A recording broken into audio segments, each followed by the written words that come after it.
Hey, we're here to talk about toolboxes today. So, toolboxes are the next project, and you guys are making a small practice toolbox. This is just a demo box. It's not a huge functional box, but it's still a good functional little toolbox for maybe a kid or someone who just has a few tools around the house, a couple of screwdrivers and a pair of pliers, something like that.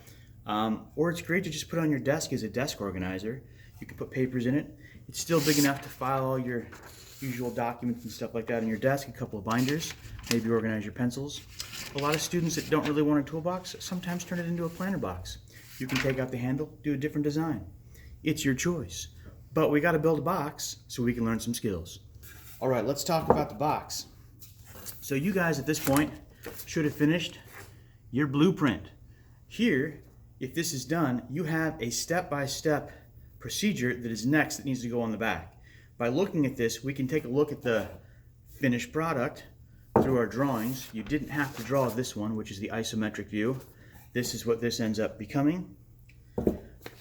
But normally as a builder, you have to think through these things and you'd have to come up with a step-by-step process for how am I going to do this to make sure you don't accidentally do something by mistake that you wish you hadn't done that gets expensive.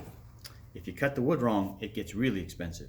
So we want to go through a set of procedures. I need you to get out something to write with, a pencil, a paper, preferably this paper, and you're going to draw on the back. And on the back, we're going to write our procedures so that when you have this in the shop with you, you also have your list of procedures and you're ready to go.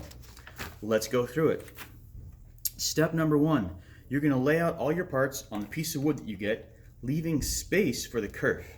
Okay, what does that mean? So I've got a few of these parts here cut out.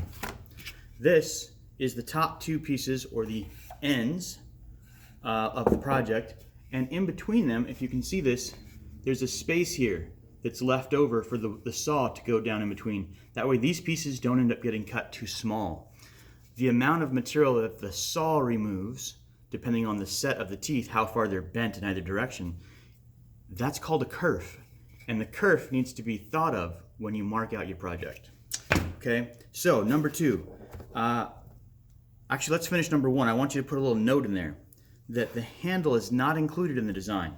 So when you lay everything out on your board of wood, like I laid these three parts out kind of like this, right? The bottom and the two ends of the front and the back.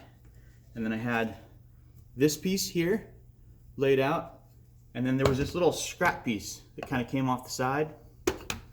That's not a handle. It's not big enough for a handle. I mean, it could be used for a handle, but we're going to make a nicer handle. So you don't have to worry about this in the design of your first basic parts. The design for the handle will be totally separate. I'll give you a different handle piece later. So just put a note on there. You don't have to worry about it. Number two, you're going to cut out parts with a handsaw, leaving the lines on the part. That's so important.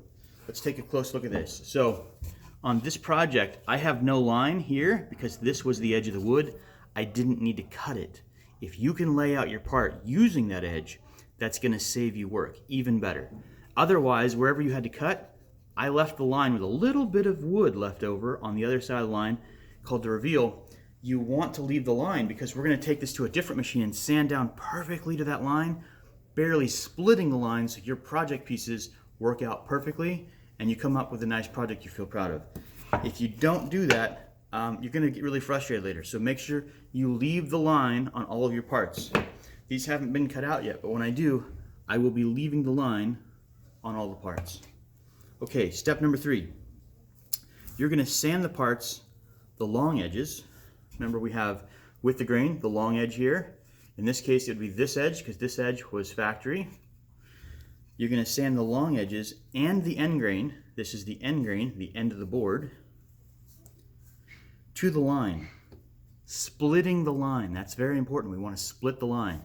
If we remove too much of the line where we can no longer see evidence of the line, we've probably taken off too much material and our piece is too small if we marked it accurately.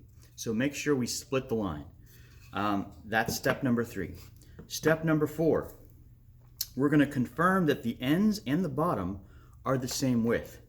In order for this project to work, the bottom of the box and the end of this box must be exactly the same width all the way around. So we want to make sure that that all lines up.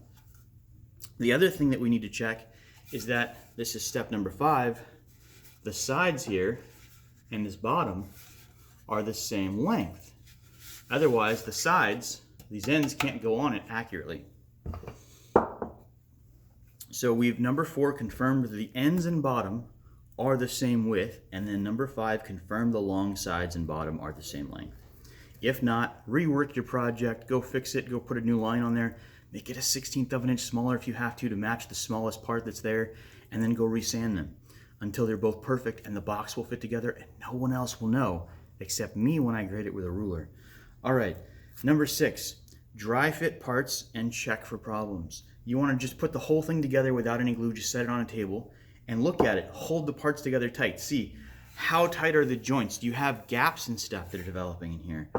Do you need to go fix something? That makes it really obvious. You want to dry fit everything. Then number 7, we're going to get the handle material. Once you've gotten all that stuff done, you're going to come to me and I'm going to give you a piece of wood for your handle. You get to mark out and design this handle of your choice in its style, any shape, to fit your hand, whatever you'd like. There's a million ways you can do the handle. I have one requirement. It's got to have through joinery. This handle here does not come through the box. It's cut, it's a butt joint. This is a really quick, cheap project that was done. I did this 10 minutes in the beginning of a class, cut out really fast. This here is just nailed on with a couple of nails. That's not a good handle for a toolbox. We want a through joint, which means you're gonna have to have what we call mortise and tenon. A mortise is a hole, and a tenon is something that the other piece can go through to capture it.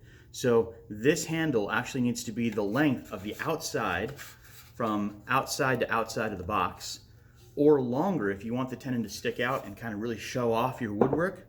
That's what I would recommend doing, and I'll show you a video of me doing that later.